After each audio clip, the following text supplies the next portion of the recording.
नमस्कार, मेरा नाम कुमार गौतम है और आप देख रहे हैं न्यूज़ फॉर नेशन। और आपको बता दें कि संविधान निर्माता भीमराव अंबेडकर के पोते बिहार की धरती पर आने वाले हैं और बिहार विधानसभा चुनाव में आगाज़ करेंगे। इस सिलसिले में हमारे साथ बात करेंगे।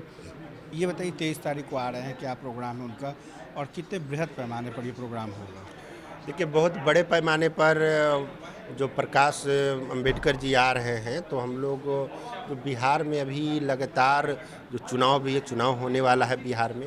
और कोरोना काल में दलितों पर इतने अत्याचार हुए हैं, जो कोरोना में उनके स्वास्थ्य व्यवस्था को नहीं देखा गया है और लगातार एट्रोसिटी की घटनाएं बढ़ रही हैं। तो हम लोग बात करेंगे, जो भ्रष्टाचार यहाँ बढ़ रहा है, बेरोजगारी है और दलित मुसलमानों पर अत्याचार हो रहा है और निजीकरण, जो पूरे देश में निजीकरण हो रहा है, रेलवे का निजीकरण हो रहा है, सरकारी संस्थानों का निजीकरण हो रहा है, तो उसके लिए हम लोग बात करेंगे। और मुख्य बात है कि अम्बेडकरवादी विचारधारा आइडियोलॉजी है, तो हम लोग जो अम्बेडकरवादी विचारधारा के कैंडिडेट को देंगे, युवाओं को टिकट देंगे, हम लोग उनको समर्थन करेंगे और बात करेंगे। इसलिए 23 तारीख को प्रकाश अंबेडकर जी आ रहे हैं, हज़ारों की संख्या में उनके स्वागत के लिए लोग रहेंगे। फिर प्रेस कॉन्फ्रेंस करेंगे और हम लोग ये चाहते हैं कि जो महागठबंधन का जो वोट है वो बिखरे ना, जो तमाम जो सामाजिक संगठन के लोग हैं और जो विपक्ष की पार्टियां हैं वो एकजुट रहे।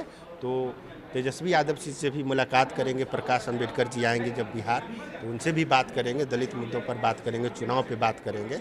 इसलिए हम लोग तैयारी के लिए आज प्रेस कॉन्फ्रेंस किए हैं। प्रकाश आज़ाद जी, ये बताइए कि कितने दिनों तक यहाँ रहेंगे और उसके तेजस्वी जी के अलावा क्या भारतीय जनता पार्टी या लोजपा के किसी नेताओं से मुलाकात होगी? क्योंकि जिस जय भीम की बात करते हैं तो यहाँ पर जीतन राम मांझी और रामविलास पासवान अपने आप को हितैषी मानते हैं दलित समुदाय के।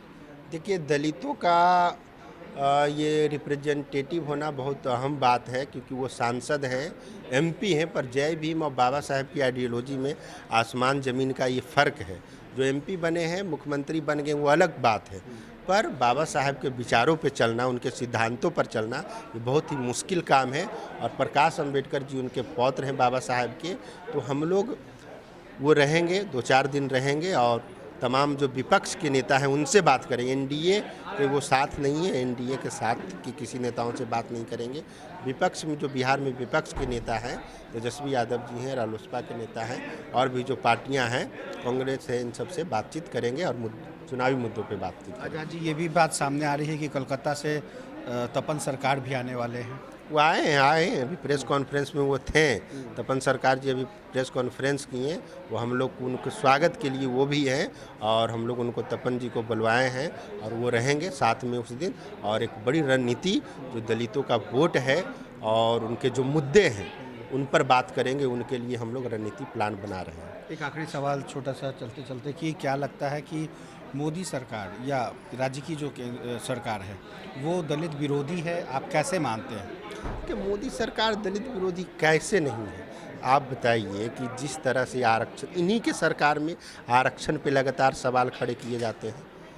इन्हीं के रीजन में अभी हम लोग पहले कभी नहीं सुनते थे कि आज़ादी के 74 वर्षों के बावजूद भी दलितों को मूछें रखने पर, इनके जो स्टेट हैं, जो इनकी जो भाजपा सरकार जो कई राज्यों में है, मूछें रख रहे हैं तो दलितों को मारा जा रहा है। दलित घोड़ी पर चढ़ रहा है तो उनको मारा जा रहा है। बताइए कैसे नहीं और जो SC ST जो एट्रोसिटीज एक्ट था, उन पर इन्हीं सुप्रीम कोर्ट के साथ मिलकर ये हमेशा के खिलाफ में, SC ST के खिलाफ में काम करने का काम तो जनता सब समझ रही है।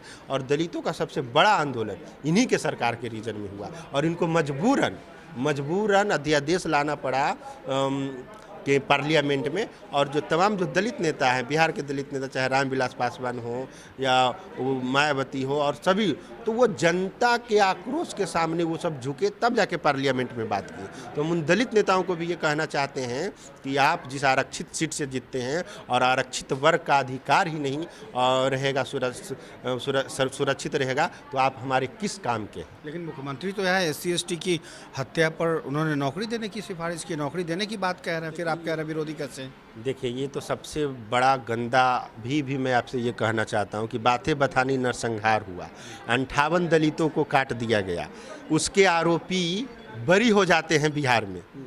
तो वे मुख्यमंत्री क्या किए, जो दलितों का नरसंहार हुआ था उस नरसंहार की जांच करने के लिए अमीर दास आयोग बना था, और नीतीश कुमार जी ने मुख्यमंत्री बनते ही सबसे पहले उस आयोग को, तो इतने जो एट्रोसिटीज़ हुए हैं, इतने जो अत्याचार हुए हैं, अभी वर्तमान में जो 15 साल हो या 30 साल हो, जो भी इनकी जो सरकार रही है, तो उन दलितों के लिए ये क्या कर रहे हैं, पहले उनको दीजिए ना, तब न जानेंगे कि आप दलितों का हितैषी हैं। तो आप और मर्डर करवाइएगा, तब दलितों को नौकरी दीजिएगा। अब आप जस्टिस की बात नहीं कर रहे हैं, आप न्याय की बात नहीं कर रहे हैं, आप मर्डर करवाने की बात कर रहे हैं कि दलित मरेगा तब उसके एक परिवार को कौन नौकरी दीजिएगा? IAS बना दीजिएगा, IPS बना दीजिएगा, क्या बनाइएगा आप उसको? कि लैट्रिन साफ करने वाला बनाइएगा? बिल्कुल। तो देखा आपने किस तरीके से आज़ाद जी ने साफ तौर पे कहा कि आने वाले दिनों में जिस तरह से बाबा भीमराव अंबेडकर साहब का जो सपना था, उस सपने को साकार करने के लिए उनके पोते बिहार की धरती पर आ रहे हैं।